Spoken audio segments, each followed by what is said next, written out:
We're gonna hang out today and talk really quickly and just have a quick little kind of powwow, this discussion. Me and Dale was kind of talking about some of this off camera this morning about um headphone mixing in headphones.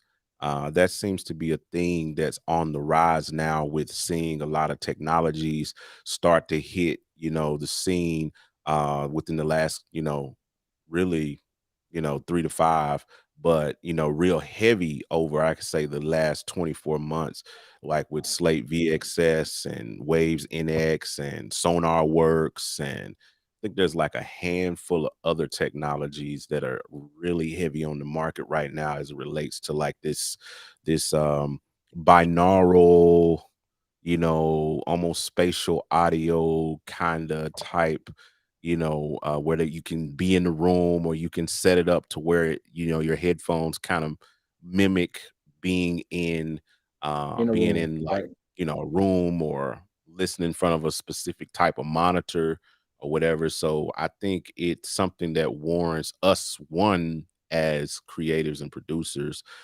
paying attention to, and also something that it warrants us, even having a conversation about, because you might not even know about some of these tools that we talk about today, or you might use them yourself, or you're like, I know how Dale is, you're a monitor guy, you got like $80,000 worth of monitors in your studio, Atmos, 15.2.6 Nah, man. setup. 7.1.4. We ain't got the 15. We ain't got the THX IMAX theater Yeah, going on yet. We ain't got it yet. yeah, I'll say that. yeah. No, but you got the setup, so but you don't mix like that with headphones, in that space. But I know I it's haven't piqued your started curiosity. yet, but I do have a pair of headphones that was designed for immersive mixing. From my Really, perspective. which one is those? The Those Allo Audio hollow joints. S5Xs. Yeah. Okay. So I have And they're the really, so they're S5Xs they're are the they're set newest. up for spatial. Right. So they redesigned the S4X. I had the S4X for about a year now, and then they redesigned them for doing immersive mixing. So some and in my listening to them, man, they did a really good job because like you can tell when something is like behind you, like in a Interesting. surround speaker, but like you can really feel that it's back there. The overhead thing, it like you can tell it's overhead, but it's still Yeah, not the same as when you actually have an Atmos set up with the speaker. So I think that's still something that we're yeah, still a little bit ways out on, as far as the overhead side. But the rear, they yeah. definitely got the rear They down nailed that. and the difference of the sides versus the front. They've definitely figured that part out for sure. Interesting. So Alo, I didn't know Alo was on that. I've been now, of course, I've been on Slate VXS for like the last probably year and a half. I got them day one. I got the first batch Oh, of you got the one uh with the founders edition sticker on it. I got the founders edition. I got the founders edition joints, and they broke like everybody else. The main issue everybody was having with them breaking and doing those things like that, because the band was really, really weak. Um, Mm. and then but Slate, they replaced them for me like instantly. Like all I did was say, "Hey, they broke," and like they had a new pair out to me like 2 days later. Now I don't know if that has something to Was it do. the one where they redid the band? I Yeah. think they replaced it with a metal band now. Yeah, yeah. So I Okay. got in that right in that period where it happened. So like I was the one of the, like I said, the early adopters of it. So I was, playing, using them, and they had never broke. They had and I was like, I don't know what other people talking about. I'm not having issues with them breaking. Like they're pretty durable. And then, like they say, the knock on wood, it joint Yep. broke. Joint Mm-hmm. broke on me. So Gotcha. I was just like, all right, well, hit them up, and literally, like I said, 2 days later, they shipped out a new pair, and by the end of that week, I had a new pair of them, and so I just kind of rock with them. But of course, I got a treated room too, just like you. I got an acoustic treated room, um, but I don't use them for like you said, the immersive mixing. That's not That's not the workflow. For me, where it's valuable is that last 15 minutes. It's valuable for translation. Like when Mm. I'm trying to, it's a good place to have to keep you from, because we all, it don't matter what system we got, we all running out to the car, or we listening on AirPods, or we're listening in another environment to see how our mix is translating across, system to system. So that's where it's I'm honestly valuable to not me. doing that as much these days. You got Like $80,000 worth of speakers. You should not have to go that's reference why. anywhere Maybe else. that's why. Maybe that's why we just say, you know what, bite the bullet and drop the money on the speakers so you don't have to do the contest. That's true. That's true. But you have Yeah, to see man. what Like that's worth. if I'm listening to something in the car or somewhere, like I'm literally just listening to it because I want to listen to it. Like Yeah. I've I've gotten past the point to where I'm literally saying, "Oh, let me go check this to see Yeah. how it sounds in here before I hit send." Like I'll literally print a mix and send it to the client, like without stepping out of this room. Like I just Yeah. hit print No, and that makes send. sense. And I think some of that run to the cart stuff um is what you would call just tradition. You know what I mean? Like, Mm, it's just because we were told to do that, or we've been doing that, or somebody else, some big engineer years ago was doing it, and we were told that that was the thing to do. I've done mixes where I've sent them straight to the client right off my desk. Um, no reference, but most of the time that's deadline stuff. Like I don't have time to go. I'm trying to move to the next thing. I don't have mhm, time to go listen in 50 different places. But one thing that's helped me is um having those VXS, because like I can, without moving out of the mix position, mhm, you know what I mean? I can literally just slap those on, and I just have it on. It's at the tail end of the bus right after the limiter, because that's how they tell you to set it up. And I literally just activate it, and I just start browsing through rooms. Most of the most important ones for me is like AirPods, and they did a really good job with emulating AirPods. Like it actually sounds like a pair of AirPods, mm. So because I remember when I first got it, I did like an AB. Like I had my AirPods in my ears, you know. I Okay, took the listen to them, then I took them out, put the headphones on, and I was just bouncing back and forth. I was like, nah, this is pretty and it was the this is same. pretty spot on. This is pretty spot. It might be like a like that much, but it's like, the average ear is not going to tell the difference. They're It's a not gonna it's hear it a right. Exactly. Nah, so it definitely emulates that, and pulls things into that perspective. So like AirPods, it keeps me from having to send the mix to my phone and listen, and then the car, I do the car, things like Mhm. that, Yeah, yeah, yeah. just to kind of get a vibe for what it feels like, and what it's like. Andrew Sheps, a few years ago, I ran across a Mhm. video and some articles where he basically kind of came out and was like, "Yo, I've been mixing records on headphones for a while." Like it was something like he was just like, "Yo, I've been doing this." Like Yeah, it's kind of like this the cat's out the bag kind of deal. cat's out of the bag. And like previous to that, like I had heard of people doing it, like when they had to like Leslie on a plane or something like that, where they're like, "Oh, I got to get something out." But like to hear Yeah, like a multi Grammy award winner actually say like, "No, no, no, I will mix a record in headphones, no problem." It's kind of like, oh, I opened it. So then I was like, okay, yeah, cool. If he's doing it, then it's got to be something to this. And so I was definitely. doing a youth camp, and so I had some records that had to be mixed, and I was going to be gone for a week at this youth camp, and it was one of them type of youth camps where you actually go away, and y'all staying, at the retreat Yep, kind of deal. yep, So I was like, "Yo, I got to get these records done." So I had got a pair of Bayer Dynamic yep, DT880s. I got the Waves NX plugin and yep. Apogee Groove DAC, I just a little remember that. two-channel Yep. output. I still have it, Okay. and I mixed that entire week on that joint, and I sent it to the client, and I only got one revision back about the bass, and it was like, oh, wait a minute, Yeah. if I'm getting approvals on these headphone mixes just with some simple, stuff like, huh. Yeah. that was real interesting to me. So, and then now, like you said, they got the VSX, which is taking it to a Yeah. whole nother level because with the Waves NX, like they have specific headphones that you have to have to use with it. And Hmm. then you have like they have a couple different algorithms as far as like the way the room spatialized, but the Slate joint has really taken it to the next level Yeah. with emulating actual mix rooms and different types of speakers and everything like that. So I think Mhm. the technology is getting real crazy for this. Yeah. Oh, definitely. Definitely. I mean, I can't remember the name of the company, but there was a joint a few years ago.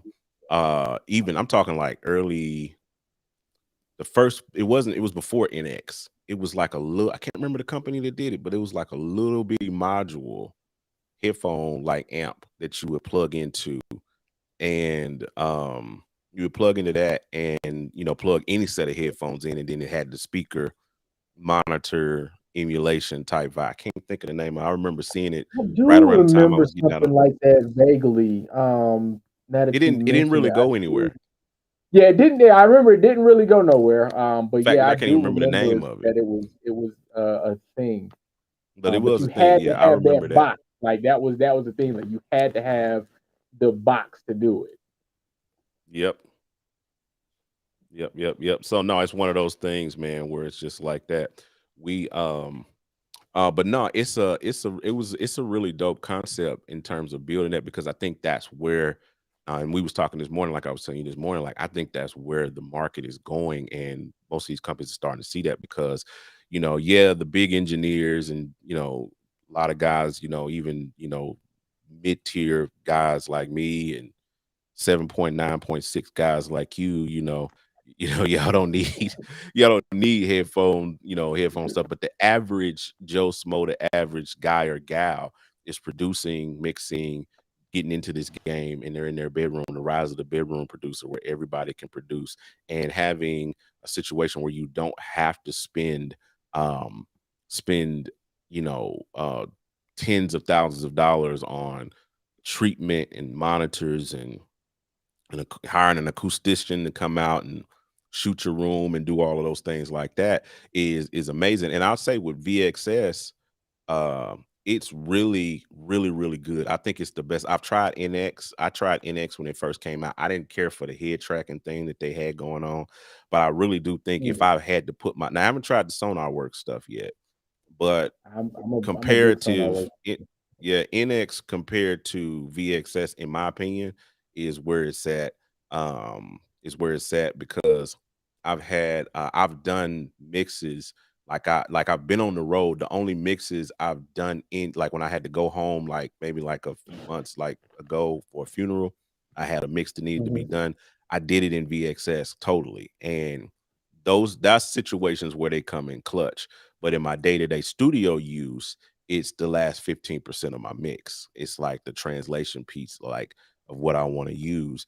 But I think it's something for us to explore and get acquainted with because Mhm. of where the market and industry is going. That's what I think we were talking about this morning. I was like, man, Yeah.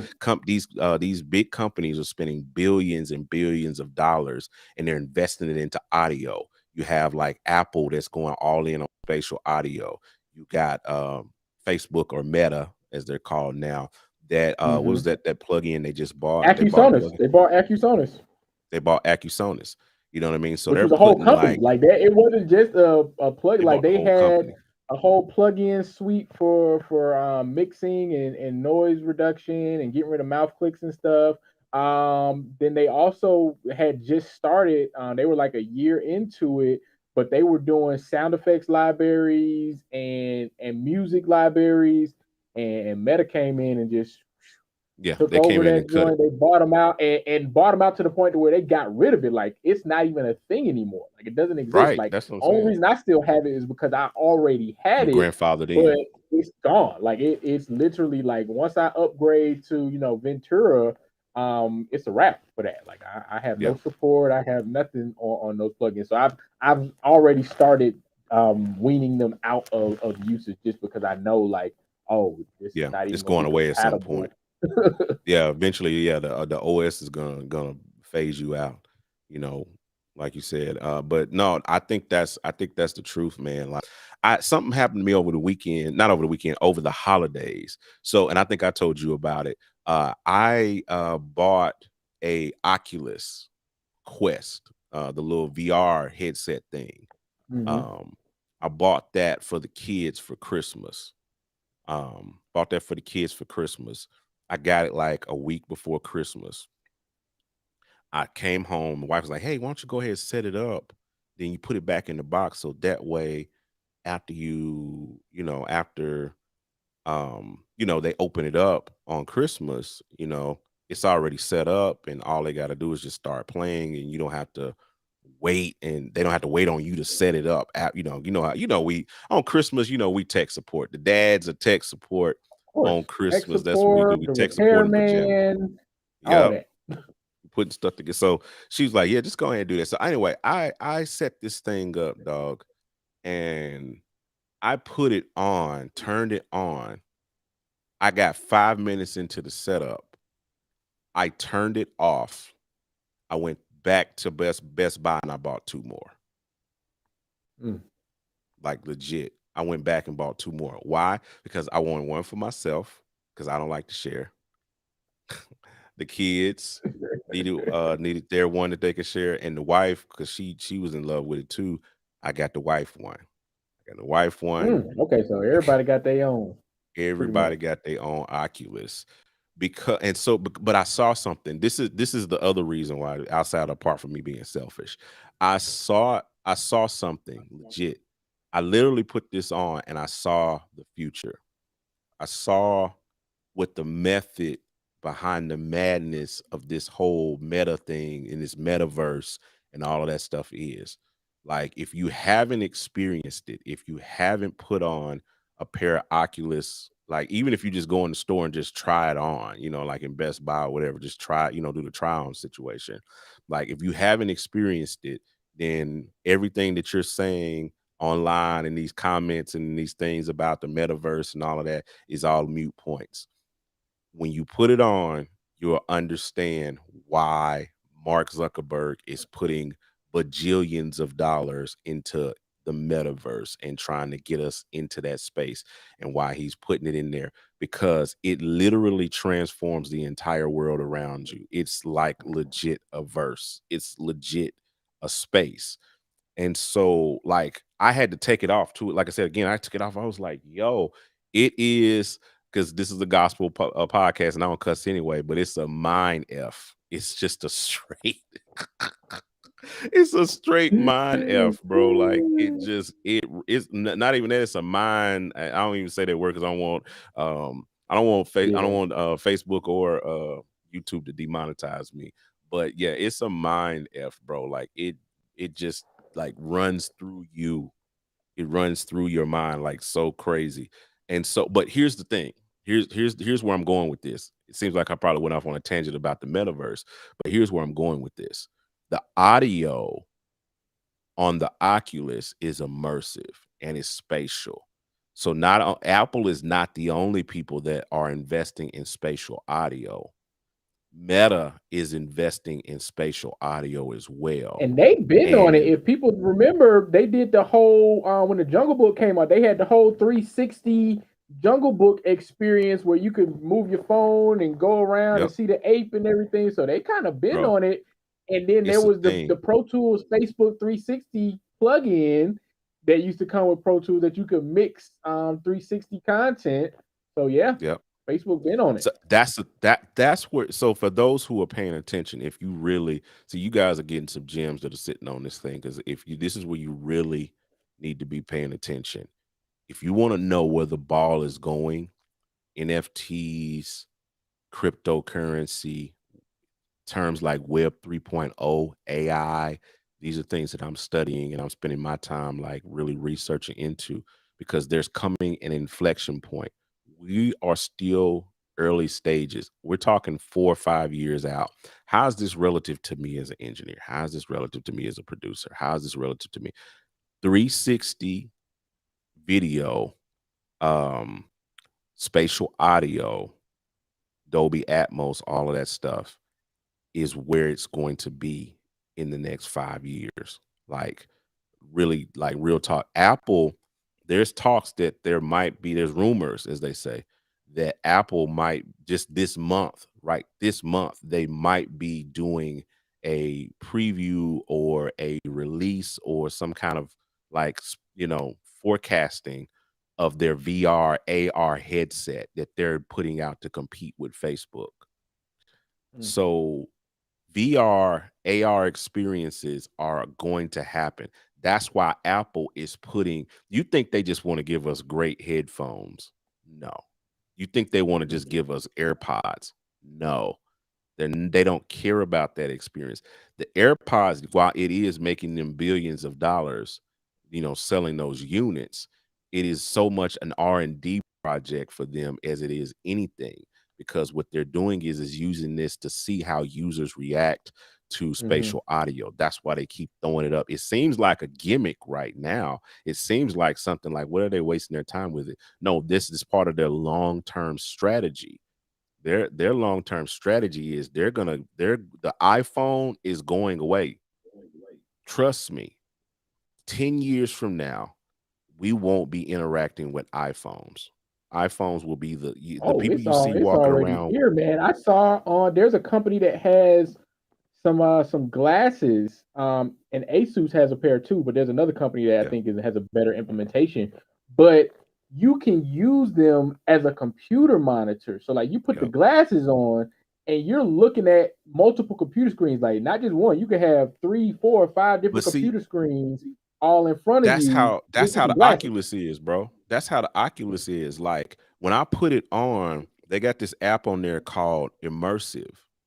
And Hmm. I'm gonna do a video on it really soon. I'm playing with it because I want to make sure that before I do a video or anything, I got to make sure that I I done know dotted it. all my Yeah. I's, crossed all my T's. But you can connect your Mac into it and screencast your Mac into your Oculus. And then there's virtual screens that you can like throw up a screen over here, a screen over there, and then you can be sitting literally on a beach with Mhm. 3 screens in front of you, and you can hear the waves crashing by you while you work. And it's got a way that you can see your keyboard and see your mouse and do all of that through the lenses of the Oculus. It's so Wow. crazy. And so what I'm saying is, technology is about to catch up. Like you said, you got the company that's got the glasses, Apple and all of them. That's where it's going. They're trying to shrink the technology down. Eventually what's going to happen is it's going to come into a pair of glasses like this that anybody's going to be able to wear within the next 10. Once that happens, the iPhone, when you see people with iPhones or any kind of smartphone, whether it's even though it's Android or whatever, Samsung, whatever, when you see somebody 10 years from now with an iPhone, it's going to be the equivalent of the granddaddy that you see with the flip phone. That's where it's, because everything is going. I'm telling you, that's where it's going. That's where we're going. That's the logical conclusion, which is why Apple and Meta are investing so much in this space, because they see where the ball is going. They know something. What makes you think if they spending that kind of money, they know something that we don't know. They're Mhm. looking at something that we're not looking at. They're seeing something that we're not seeing.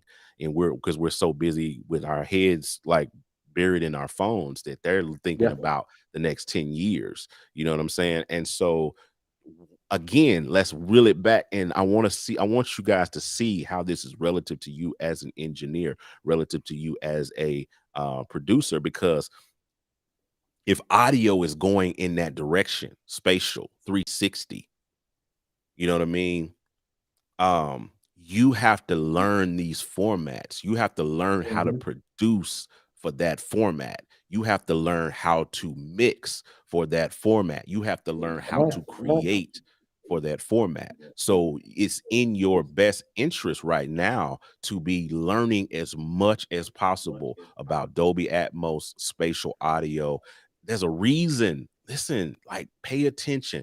There's a reason why spatial audio was added to Logic Pro X in an update. That wasn't a cute little feature they put in just to say. They put it in there for us as producers to start exploring the format, to start creating in the format. You see what I'm saying? Like Apple is looking at that. If these companies are investing that kind of money and this kind of time into this technology, you need to be prepared, or you're going to look up 5 years from now, 6 years from now, 10 years from now, and you're going to be like, how do I get in? And it's going to be too late, because right now there's no Yep. traffic on the road, bro. Like, it's no traffic on the road, but 10 years from now, in the internet world, in the sense of like people that are in that space, it's going to look like ATL traffic. It's going to look like Or ATL worse. traffic.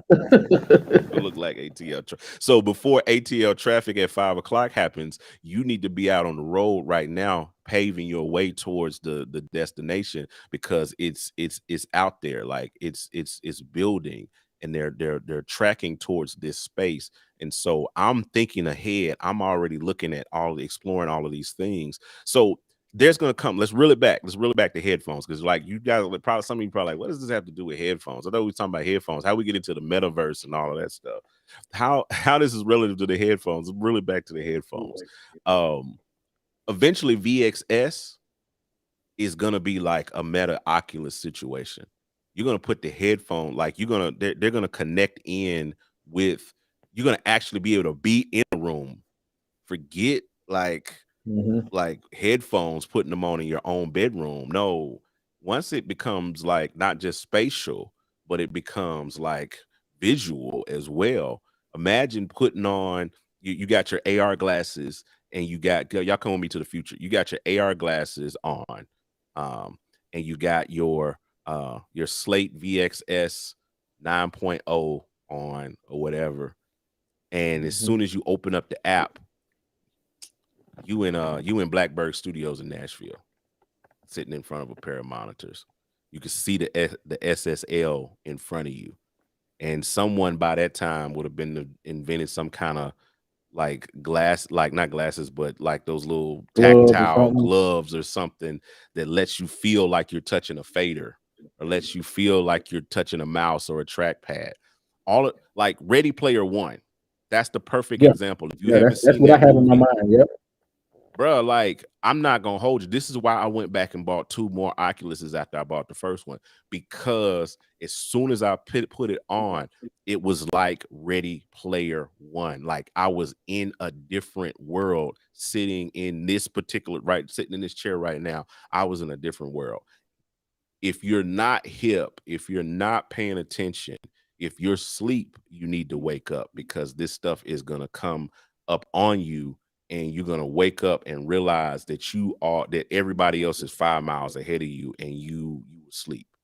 And so I think that's why that's one of the reasons why I thought like we need to make this the podcast topic of the week, because like I'm already thinking in these terms. I think it's bigger than headphones.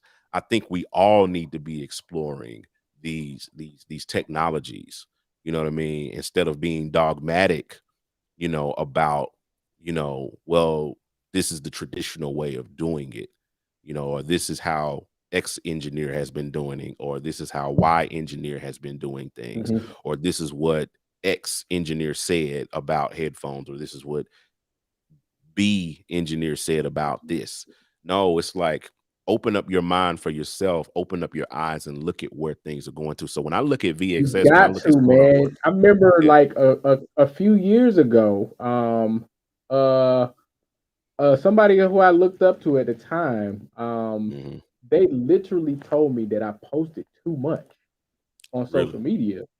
And now, years later, like I've connected with engineers in LA at major movie studios yeah, through my social media posts. I've gotten work from my social media posts. I get mhm, paid from my social exactly, media posts. same, So yeah, it's like at this point, I'm like, I'm not posting enough. Like I look at my exactly, analytics sometimes, I'm like, yo, I need to post more. Like I need more content you do, yeah, because that's where everything is. And like you said, with this whole immersive thing and the headphones and people having the ability, like studios already were on a decline. And we got to be honest about that. come Like the on, big studio thing has been declining for a while decades, now.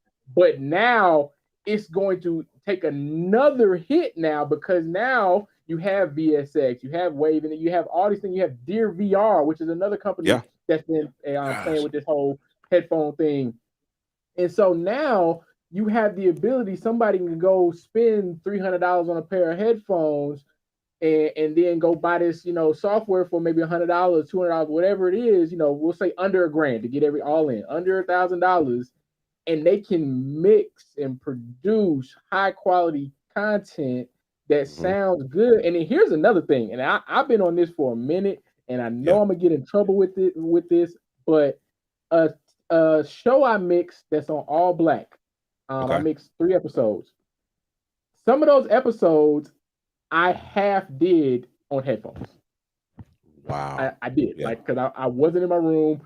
I was Yeah. dealing with, I had sick kids, so I was trying to, make sure I wouldn't bring the kid into the studio space and all that kind of stuff. And so I was doing a lot of the work on On headphones. headphones. And the Bro, mixes passed to me, I they're know on, they're on. engineers. So it's like, yo, that's where we at. I know my guy Kevin Kelly. Kevin, you know Kevin. Mhm. I don't have to, but Yeah, Kevin we know. has mixed for, I mean, Donnie, Bashan, um, I mean, everybody. Like he's when Yash and Blast can't do something, they'll call Kevin. Kevin has mixed some, has done some throwaways that Yash and Blast hadn't been able to get to. And so Kevin Mhm. is an amazing engineer. Kevin mixes on not headphones, earbuds. Like he's mixed I Donnie's believe it. records. He's mixed um Vashawn's records. Like he let me hear a record he did for Vashawn Mitchell. Him and Yash were teaming the record. He let me hear a Vashawn Mitchell record he mixed. And he's like, "What you think?" And I was like, "Man, it sounds amazing." He's like, "I mixed it on these earbuds." And he showed me these. I'm not even talking about like high quality Beats earbuds. These were like the little El Cheapo. He may have paid 50-60 bucks for him, something type earbuds, because of his space that he's in. This is the reason why he's Mhm. had to mix on headphones, is because him and his wife were in their house that they were in, were sharing their office space that he could, what a normal person would probably use for their studio. Well, his wife, both of them are both in the entertainment industry, and so they were sharing the space. And so yes, he did have some monitors, but he can't. If she's in there working, Mhm. and she's trying to do her thing, it's just more polite to put the earbuds in and mix. And so that's what he got accustomed to. But here's the other thing. Here's the flip side of even that I'll add to this headphone mixing conversation, and that is that it doesn't really, truthfully, in a sense, matter what you mix on. It doesn't even matter where you mix. It doesn't even matter what your room is like, if the room is treated or not. What it matters is knowing the equipment that you have, knowing what a mix is supposed to sound like, Mhm. knowing what low end is supposed to feel like in the room that you're in or with the headphones on. And what Yep. what I did before I got treated rooms, and before I got my room set up the way that I liked, and when I would reference mix. Like, you sit down and you listen to 20 or 30 mixes in the room that you're in the space that you're in, and you get accustomed to what the stuff that's already been mixed, stuff that Man, is good. that's it. Like, I'll go I'm and pull a Yash listening mix. more than I work sometimes. Like there's a Yeah, lot of times where right. I'm just in here listening to stuff. But that's why when I do sit down and do a record and mix a record or a TV show or what have you, that I can just send it because I know what things are supposed to sound like in here. I watch movies in here. I listen to Yeah, podcasts in here, like YouTube, everything I listen to in here. And I always recommend that to people, like whatever it is you have, headphones, AirPods, whatever, always do everything in that so you exactly. know what it sounds like. So the minute you You get know a what it sounds vocal like. and you need to EQ that vocal, you can immediately hear, oh, that's off because you know exactly You know what what it's that thing is supposed to supposed to sound like. sound like. That's the key. That's the number one key right there. No matter what you use, even if it's VXS, even if it's Sonar Works or Waves NX, you gotta know it. You have to know your room. You have to know your equipment well enough to know, like, I know my room. I know what bass low end feels like in here. I know Yeah. what the highs and the mids feel like in here because I've listened to hundreds, probably close to thousands of mixes, in this space, my own and other people's mixes and stuff like that, Mhm. just referencing. And even then, like especially and even if I've been out of the space for a few days, one of the first practices I do is to sit down and pull up some stuff and start listening because you got to get your ears back conditioned to that room. You ain't been in the room. Like I haven't mixed since before the holidays. So I haven't been in the room and I'm actually redoing the room. I'm in my live room right now where I'm building things, but I'm redoing my control room right now and probably going to be finishing up with that next week. And then I'm gonna be back to regular scheduled programming. But when I know once I get back in there, I'm gonna have to sit down and listen to some references and go back into that space and get my ears back conditioned, before I can really dive into the mix flow. You know what I'm saying? Because again, you got to Mhm. know part of translation is knowing your room, knowing what your low end sounds like, and that takes time for everybody. So Yeah. I mean, Kevin you is mentioned able to Sonar mix in Works. those. You said You what? mentioned Sonar Works, and I Yeah. immediately know when Sonar Works is off. Like if the Mm, plugin is off, I yeah. immediately know because the sound changes. Yeah. Like it's crazy, but you get to a point to where I can tell if somebody walks up beside me, even if I don't see them. I can Mm, tell because the sound shifts where their body is. Like their body is blocking the sound, hitting yep. whatever panel or whatever it was hitting before. And so when it started hitting my ear, I'm like, oh, what's up? What you need? Like, cause Yep. I felt that shift in the room, like, hey, something ain't right. So the more Mm, time you spend in the room listening to stuff, the more you just those little things they hit you, and then you can't unhear it. Like that's my biggest yep. problem now. That's the thing Is you there's a can't hear. lot of things that I just can't unhear. Even working on video stuff. We were in a group chat the other day, Yep. working on some stuff for the channel, and one of the videos I heard some stuff in the dialogue, Yep. and nobody else really heard it, but I I didn't heard hear it, it. and it's Yeah. because I work on dialogue for 8-10 Oh, hours a day. Like that's what I do. So as soon as I hear, I'm like, oh, that's off. Like we watch TV yeah. shows. My wife hates it because I'll start, my face will get all, and I'll be because I can Bruh. hear when something's wrong. Like it's like, oh, that I'm they I didn't fix I'm a that. Like stickler. I'm a stickler for that stuff too. Like, okay, we was watching this show over the holidays, and I told her I had to stop watching it because I was pissing my wife off about it. She's like, just watch it. It was on Apple. It's the I can't think of I was so pissed off about it, I can't remember the name. Um I can't remember the name of the show, but it had the girl in it that played in the help, but it was Miss Minnie. It's okay. basically she has a pod. So the premise of the show is she solves murder mysteries. And so she Hmm. has a podcast where she goes through and talks about the murders and talks about how Okay. she's solving it. And so she's solving a murder over the course of like 5 podcast episodes, and she's going back to her podcast audience and telling them what what she found out this week and what she Mhm. found out that week, and it ends up summing up to eventually her solving the murder. That's neither here nor there. The thing that pissed me off about it is they have the podcast things where she's recording the podcast, right? She's recording the Mhm. podcast. So she's in a room and she's got the headphones on, and I know they did this from a visual standpoint because they needed the visual, but you guys are gonna know what it sounds like. You're hearing a direct dialogue audio like it sounds right now on my thing, but in the shot, the mic is all the way over here, and she's talking, and the mic is all the way over here. And this is what I'm telling the wife, this is what that is supposed to sound like. This is supposed to sound like that if the mic is all the way over there, you know. But the audio is Yeah. sounding like this with the mic way over off frame.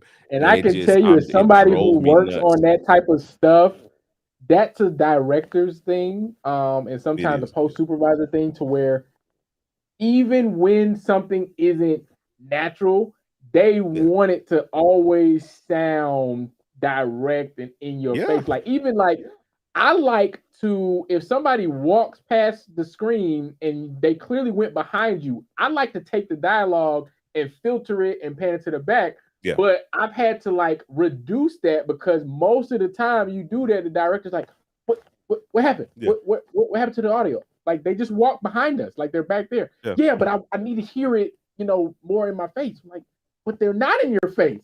Yeah, that's so ratchet to me. Because I was yelling at the screen. I was like, did they not talk to anybody that was in audio? Did they not talk to they did. anybody? They probably did. It's just they didn't want to. They didn't want to do that. How is she recording a podcast with the mic way over here? Like that doesn't work. That doesn't work. And it drove me nuts. I couldn't enjoy the show because every time they pulled up the podcast session, I was tripping. So but either way, neither here nor there. Like I think to kind of sum it up and land the plane, so to speak, about where we are is because we asked if it's this taboo. Is this a taboo situation? Is this something that we need to stop?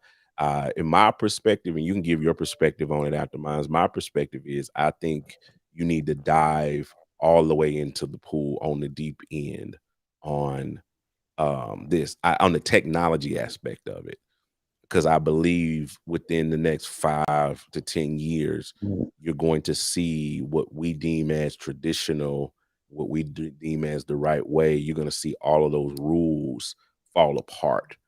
You know what I mean? You're gonna see all of those rules fall apart, and it's gonna fall on these younger guys and these younger gals and this next generation of producers, because we are quickly becoming the OGs in space. It's gonna fall on the new Gs that are coming in that were born with this technology and they don't know any different, and they're gonna have on spatial headphones and VR goggles, and they're going to be sitting on their couch in Dave Pensado's studio mixing a record,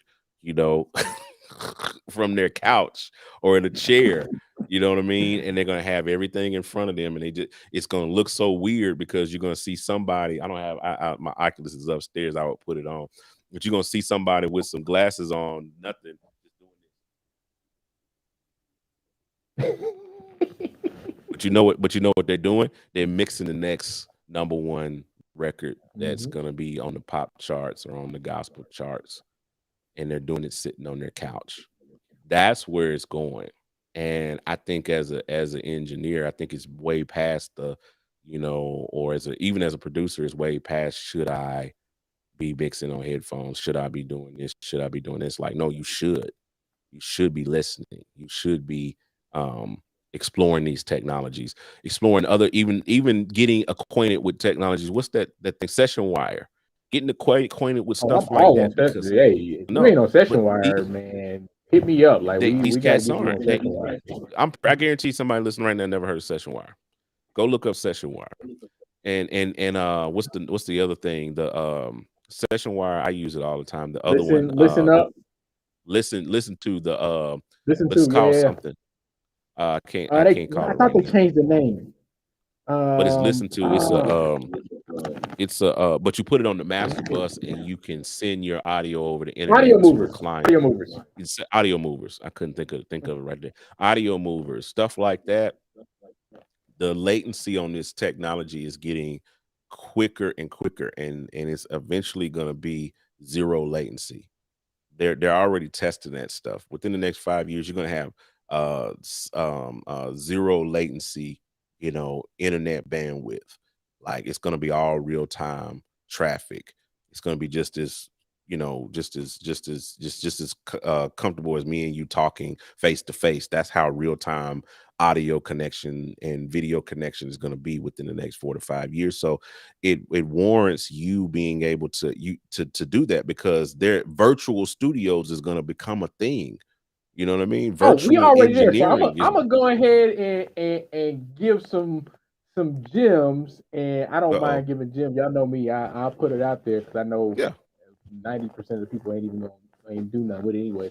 But in the movie space, there was already companies that in 2020, when the pandemic happened, what they did was they made ADR kits. So they went and bought Pelican cases, gutted the Pelican cases out, They put audio interface in it. They put a set of headphones. They put a little computer. They put a little monitor, Oh microphone. yeah. And what they would do is when they needed to do ADR for an actor on a film, they would send that box. So they would box it up, send it to the actor, to their house. All right. Mm-hmm. And then they got full instructions. So once the actor gets it, they have a whole instruction. All right, set it up in this type of room and do this, put the microphone here, put the pop filter, put the headphones, everything. They get everything down there. And then when it was time for the session, the engineer would log into the computer, open up Pro Tools, whatever it was, and do the ADR session with the person at their So house, for context, like remotely. For context, since because we take for granted that a lot of that people, a lot of people don't know that you're in the dialogue editing, movie, film scoring, Yeah. film reference. Explain ADR to the audience. Okay, so ADR stands for automated dialogue replacement. And There that's you go. when in a movie, on set, it was either too noisy, or when you're watching Avengers, they're doing all the fighting stuff, but there's still talking going on. There's no microphone in that shot. Like nobody's recording that dialogue while it's happening. What happens is the actors go back into a studio after the fact and re-say their lines. And sometimes it's done just because there's a script change, or the director didn't like the infliction, or whatever. So there's multiple reasons why they do it. But whatever the case is, the dialogue has to be re-recorded in a studio environment and then drop back into the film. So when you do that, usually they come into a studio. Obviously, 2020, people wasn't going to studios. Studios were closed. Everybody was social distancing, all that kind of stuff. So being able to send the actors something that they can record with. So on the studio side, let's take it to records. You could do the same thing. Now, obviously, we get into trustworthiness and contract, all this stuff that we ain't gonna get into that here because that's a whole nother discussion. But you could say, you know what, I'm gonna set up a little kit that I could send people with, maybe a Slate ML1 microphone and a pair of headphones, and I'm gonna send that to the singer, and we're gonna cut their vocal. They can cut their vocals at their house. Like I'm gonna send them this. They cut the vocals at their house, send it back to me. I load everything up. And then mix the records, and we did that virtually. Because now with things like Session Wire, we can remotely tap in just like we're doing now, be on a video call, and I could be managing the session and producing you and doing everything I would normally do, but in real time. Like me and you have talked about this, but one of the things I'm quietly doing is I'm trying to figure out how to turn my studio into a video production studio, to where bands can come in, singers, drummers, everybody can come in and either do virtual sessions, do recording, whatever, and still get the same acoustic quality that I get normally, but I also have the lighting and the cameras and all the stuff we need to do the video side of it. So I'm already working on that, because obviously, when you start putting stuff in, lights and stuff, they got fans, and then, you're ruining your acoustic stuff. So I'm figuring out how to make that happen, as seamless as possible, but it's going to happen. Because like we're saying, like the whole VR thing, the whole being able to remotely record, being able to put on headphones, all that kind of stuff. Like we got to remember, people are listening to records on AirPods, and it was the Beats a while ago, like the Beats, everybody listening on Beats. So you saw engineers walking around with Beats headphones referencing their mixes, because they're trying to see, hey, what's it sound like on the Beats? Because if that's what people listening to it on, that's what it's going to be like. Even working on TV shows and stuff, like a lot of stuff is going straight to what they call OTT, over the top. So your Netflix, your Hulu's, all that kind of stuff. And the whole premise is, okay, if we normally mix movies in a theater, cool. If it's going to a theater, that's fine. But if people are gonna be watching this at home on a TV, why wouldn't I mix it in that environment? Like a hack that I came across when I was working at Tyler Perry Studios was that taking the output from Pro Tools, sending it to the TV, and mixing from the TV, like listening to how it sounds on TV and making adjustments in real time according to what it sounds like TV. Because guess what? The people at home, that's what they hearing. They don't hear $9,000 speakers that are super crispy. They hearing that cheap sound bar, that cheap whatever TV they got from Walmart sound. So what does it sound like there? On that. And that sometimes needs to be the reference point. And again, I'm gonna get in trouble, but we as engineers, the software companies, the technology, like we're in this fighting mode of pushing and pulling against the old school versus the new school, and oh, it's got to be analog, and we got to do this, and oh no, you can't mix on headphone. You got to. It's like no, because there's a ton of other people on this side that are doing it, and they're doing it well, getting the same results or better results, and it's fine. Like I know y'all don't watch, Game of Thrones or some TV show, and you had to turn your volume way up. Like why you have to do that? Why we can't hear the dialogue? Well, some of that has to do with the way it's being mixed. Like if they're mixing it in a big old theater like room, but people are watching their living room, the dynamics are completely different in those environments. The speakers are completely different in those environments, and so like that's sometimes why those mixes don't translate. And as much as we want to say, oh, that's not the reason why, it's this, that, and third, like no. We can go and really look at this and objectively say that, hey, if you was to mix this on an iPhone, or at least reference it on an iPhone and hear, oh, wait a minute, that vocal actually doesn't sound that clear coming out of the iPhone. What you gonna do? You're gonna make some adjustments. It's the same way people figured out how to make 808s pop out on the little Google speakers. Like, okay, wait a minute. When you listen to it on Google speaker, the 808 wasn't hitting the way you wanted it to hit. So what did you do? You added some distortion. You added some high frequencies. You added all this other stuff to make it pop out on that particular speaker. And then you went back and listened to it on your subwoofer and all this kind of stuff to see how it worked, but it still worked. You're like, okay, cool, that works. It's the same thing. Like we really got to start thinking about how the people are consuming the stuff that we're making. Because at the end of the day, we're providing content. We're mixing records. We're writing songs and all this stuff for people to listen to and to consume. And so if we're not making it in a way that they're gonna consume it, then guess what? You're gonna be left out. As much as we hate, it's funny because we had this discussion about Atmos a few months ago. Yeah. And already in that time, y'all can go back and listen to that episode, but already in that time, you can tell that we've sort of shifted some of the things we were saying before. Yeah, no, I changed my whole perspective. Because it's like, oh, wait a minute. This is where we're going. Like this is where the I saw it. I changed my whole perspective. When I put that Oculus on, I think that's what I think I hit you, and I was like, my whole perspective had changed. Like my whole perspective, because I was looking at it as a gimmick. I was like, this stuff doesn't sound good. This stuff doesn't feel good. This isn't going nowhere. This is a gimmick. This is going away. And you can you can go back and listen to that same podcast that we did before, and you'll be able to see, like you said, that I was like kind of in a, I was saying something totally different, and then I put on the Oculus. And I saw where it was going. Like, bro, like this is my last piece on the Oculus. I was watching a YouTube video on the Oculus. When you open up the YouTube app on the Oculus, it's like you're sitting in a movie theater, dog.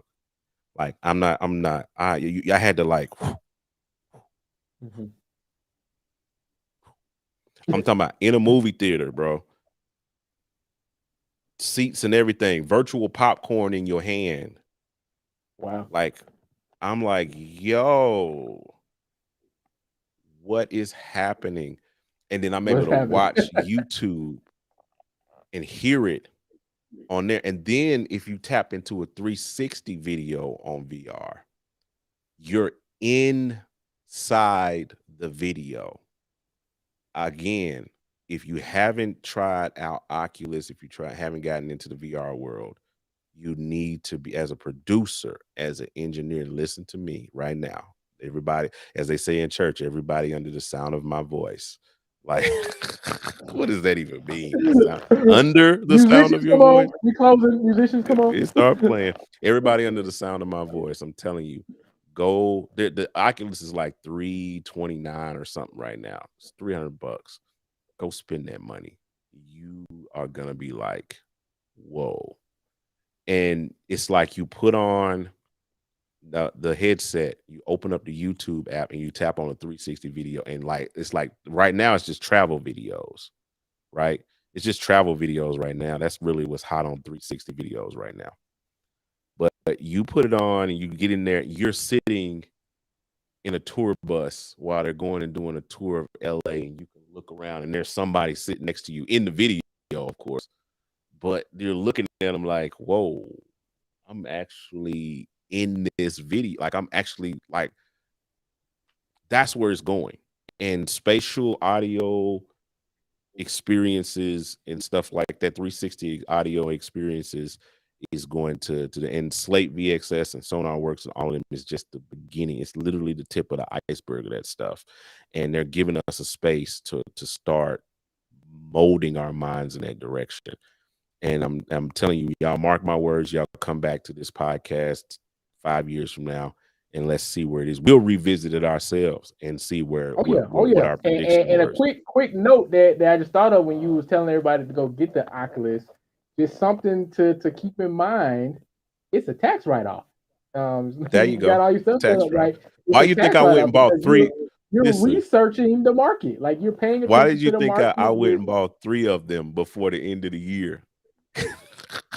I needed to get those 3 purchases. I needed some more tax write-offs as well. I was like, you know what? Yep. It's gonna be a tax write-off. Just go ahead and do that. I'm telling you, because it's gonna be worth it, and it's gonna be worth it in the end.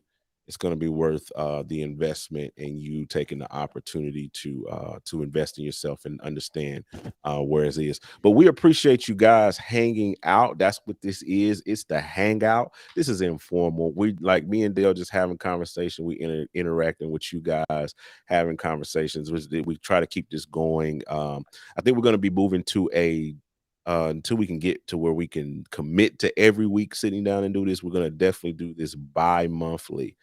So you'll probably see us again in a couple of weeks.